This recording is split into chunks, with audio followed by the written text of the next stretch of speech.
ইফতারির আগে যে দোয়া ওইটা আল্লাহ ফিরায় না। ইফতারি করার আগ মুহূর্তে আমরা যে যে পেঁয়াজু, আলুর চপ, বেগুনি, হ্যাঁ এগুলো খান আপনারা? রুয়াবজার শরবত খান নাকি?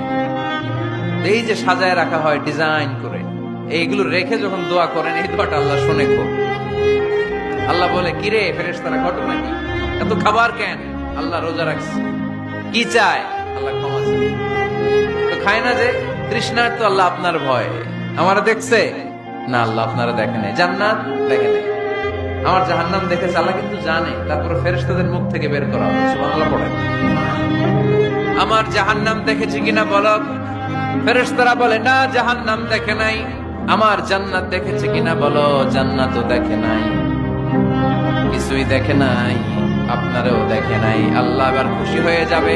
আমার খুশির জন্য, আমার ভয়ে তৃষ্ণার্ত ক্ষুধার্ত সামনে খাবার হাত